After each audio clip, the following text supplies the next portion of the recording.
தருமபுரி மாவட்டத்தில் நல்லம்பள்ளி அருகே உள்ள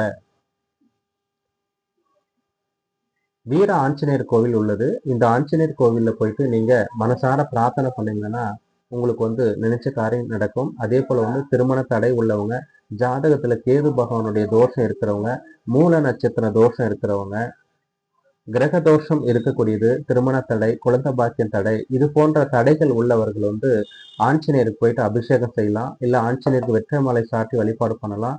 ஆஞ்சநேயருக்கு பாத்தீங்கன்னா துளசி மாலை போட்டு வழிபாடு பண்ணலாம். நீங்க என்ன காரியத்துக்காக நீங்க போய் ஆஞ்சநேயர் வழிபாடு பண்றீங்களோ அந்த காரியம் எண்ணி 48 நாள்ல நிறைவேறுகிறது என்று மக்களுடைய ஐதீகமாக இருக்கிறது. அதனால நீங்க ஆஞ்சநேயரை மனசார போயிட்டு வழிபாடு செய்யுங்க. உங்களுக்கு அனைத்து ஐஸ்வர்யமும், அதே போல தொழில், குடும்பம், அதே போல் பிள்ளைங்களுடைய படிப்பு, பிள்ளைங்களுடைய ஒழுக்கம், குடும்ப பிரச்சனை, கணவன் மனை பிரச்சனை, இது போன்ற வகையில் எண்ணற்ற வகையில் இருக்கக்கூடிய பிரச்சனைகளுக்கு அங்க இருக்கக்கூடிய ஆஞ்சநேயர், அதாவது தெற்கு பார்த்து இருக்கக்கூடிய ஆஞ்சநேயர் அற்புதமாக நிவர்த்தி கொடுக்கிறார். தெற்கு நோக்கி இருக்கக்கூடிய ஆஞ்சநேயருக்கு நேர ஆப்போசிட் வடக்கு பார்த்து விநாயகர் இருக்கிறார். அந்த விநாயகரை வழிபாடு செஞ்சுட்டு நீங்க போய் ஆஞ்சநேயரை போய் வழிபாடு பண்ணுங்க. மிக விரைவில் நீங்க என்ன நினைச்சு நீங்க வழிபாடு பண்றீங்களோ அந்த காரியம் உங்களுக்கு நிவர்த்தி கொடுக்கும்.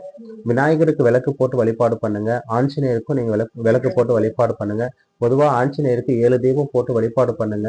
திருமண தடையாகட்டும், குழந்தை தடையாகட்டும், குடும்ப பிரச்சனையாகட்டும், அனைத்தையுமே நிவர்த்தி கொடுத்து அந்த ஆஞ்சநேயர் உங்களுக்கு நல்ல அனுகிரகத்தோடு உங்களுக்கு அருள் பாலிப்பாரு. உங்களுடைய பிரச்சனைகளெல்லாம் நிவர்த்தி கொடுப்பாரு.